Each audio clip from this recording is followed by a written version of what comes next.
Señores, Feminismo y Arte, nuevo libro de la crítica, la importante crítica argentina, Andrea Yunta, que está con nosotros.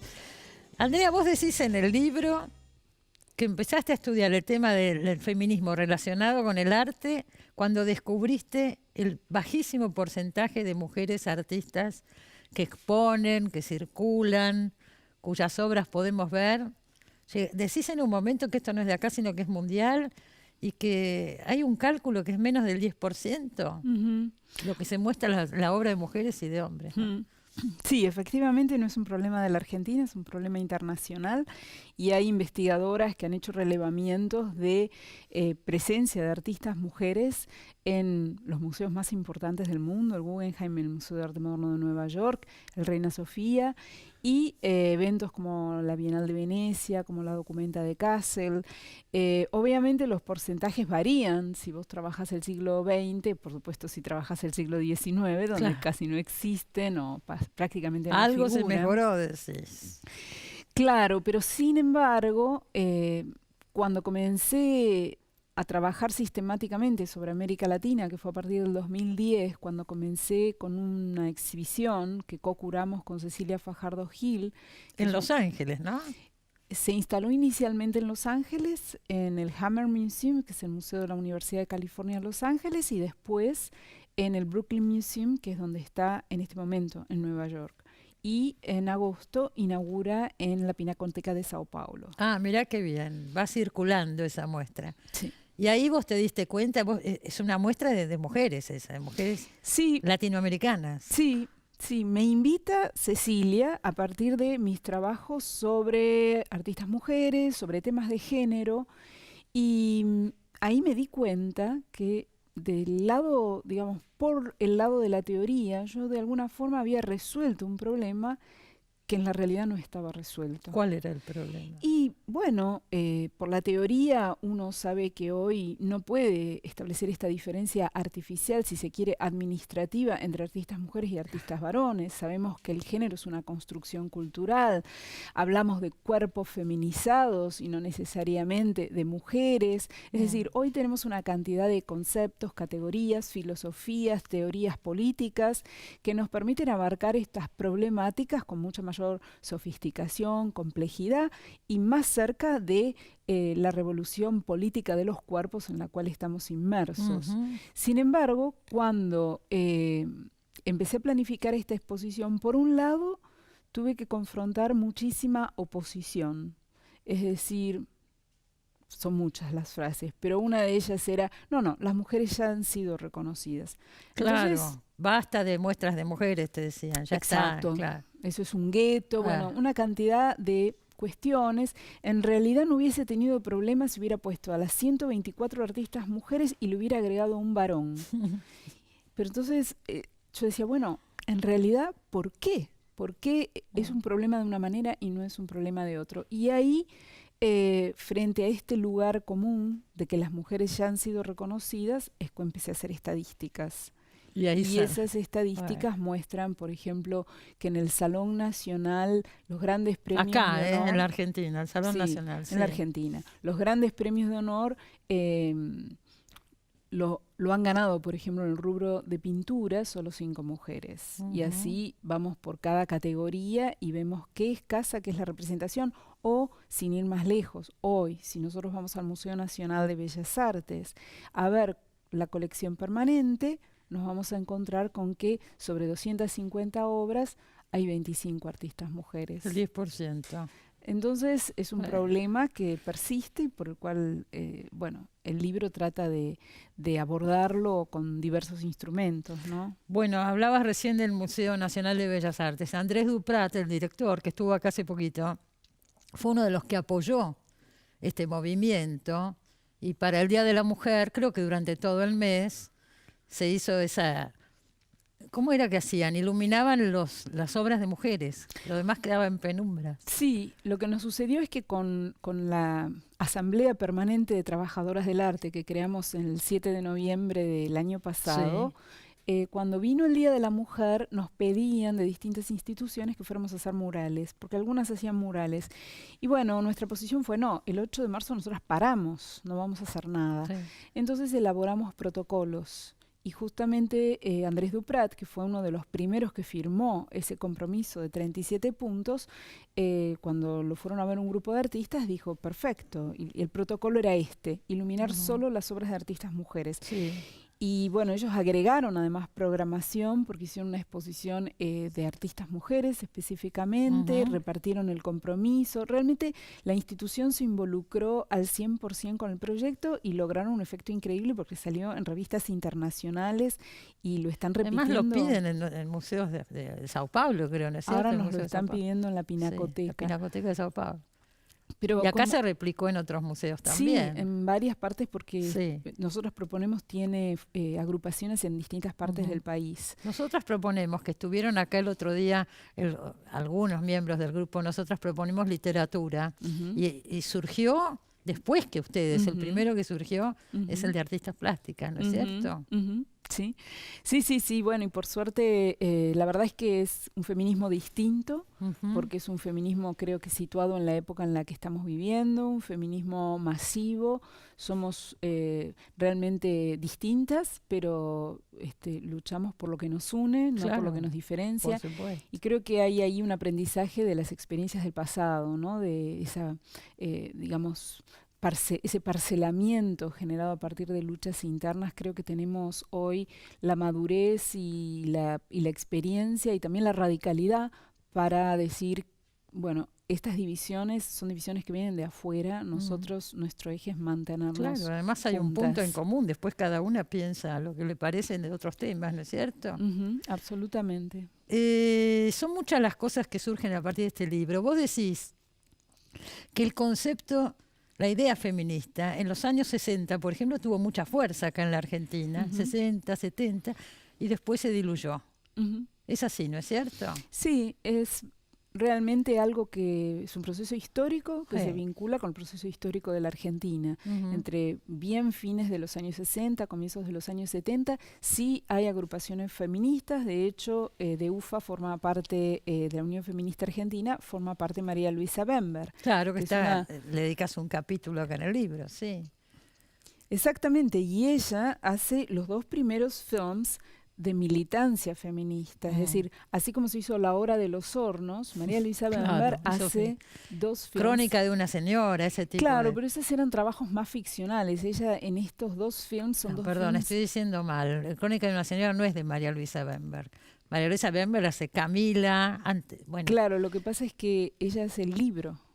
De Crónica de una señora, por eso me confundí, es desde De la Torre esa película. Claro, es de la Torre. Pero el guión era de María Luisa Bember. Ella decide hacer films porque no está de acuerdo con cómo De la Torre está llevando al personaje. Ah, mira vos. Entonces dijo, voy a dirigir yo y se acabó. Digamos, no lo tengo tan claro, ni tan probado, pero es yo me acuerdo de ese momento, lo que elaboro en ese momento, de ese momento. Por eso cuando dijiste, bueno, yo la vinculo con esa película por esa razón, ¿no? Pero bueno, ella hizo Señora de Nadie con Luisina Brando, me estoy acordando. Sí. Bueno, Camila, digamos, ella ha hecho películas que son también un poco contar la historia de estas mujeres que quedaron atrapadas en la historia, ¿no? Sin duda. Pero bueno, justamente estas primeras agrupaciones de alguna manera entran en crisis, por un lado por la fricción que existía con las organizaciones de izquierda, es decir, esta idea de que el feminismo en verdad disolvía la búsqueda de una transformación total de la sociedad.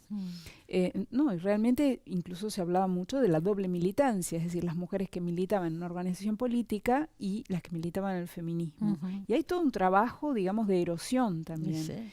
Y luego la dictadura, ¿no? Y este es un proceso que marca, bueno, a muchos países latinoamericanos, a Uruguay, a Chile, a Brasil, a Argentina. Sin duda, claro. En cambio, en México, no. En México no pasó. No, en México, a partir de la Conferencia Internacional de 1975, se forman las exposiciones, las agrupaciones, y de hecho artistas que se identifican a sí mismas como feministas y como artistas que hacen un arte feminista.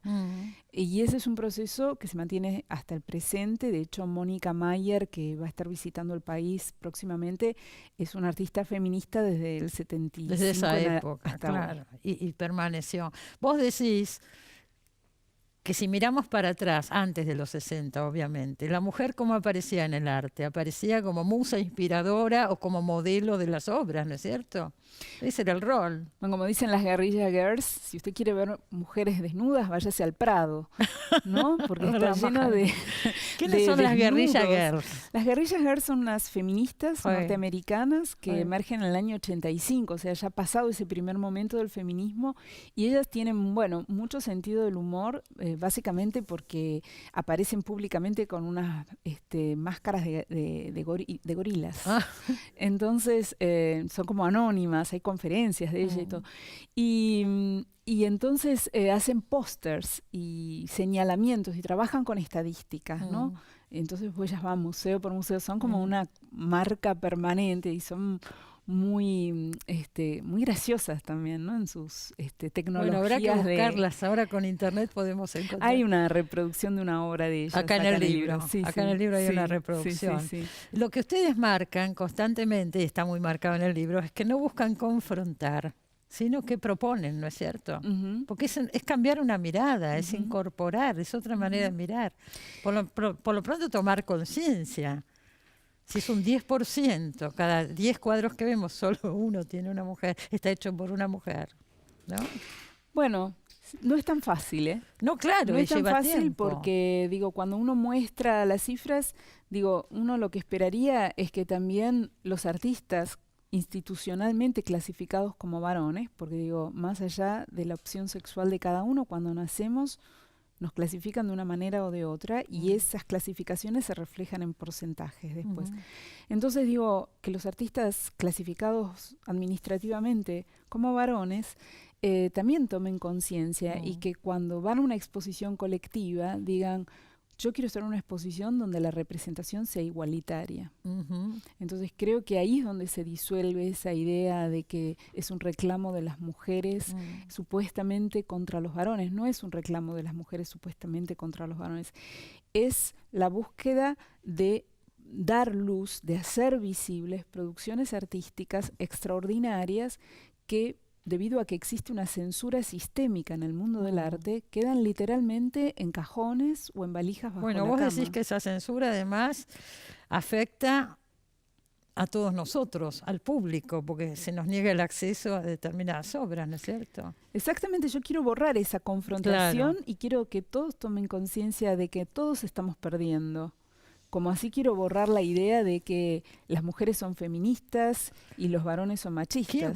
Vos hablás en el libro, y es interesante porque es una polémica que habría que dar fuertemente, creo. ¿Quién convalida en el arte? ¿Quién dice esto es bueno y esto es malo? Porque alguien elige, ¿no es cierto? Entonces, ¿por qué se dice que esta obra es mejor que otra? ¿Puede serlo o puede no serlo? ¿Cómo es? Bueno, es complejo. Obviamente yo no creo que hay algo que se llame la calidad y que sea demostrable. Es decir, se puede argumentar, puedo explicar por qué para mí esa obra es buena, es interesante. Sobre todo ahora, en el arte contemporáneo, ¿no? Y siempre, y siempre. Ha habido obras en el pasado que fueron muy exitosas en el momento en el que se hicieron y después su éxito se diluyó.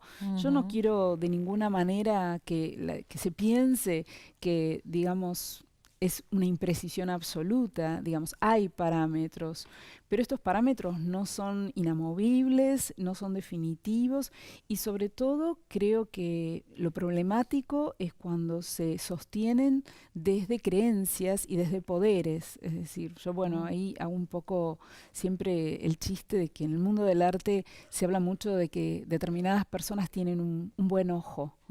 Y entonces yo, ¿qué ojo es? ¿El ojo de Dios? ¿El ojo biónico? ¿Qué ojo? Puede ser el tuyo también, ¿no es cierto? Sí, Vos tenés un peso.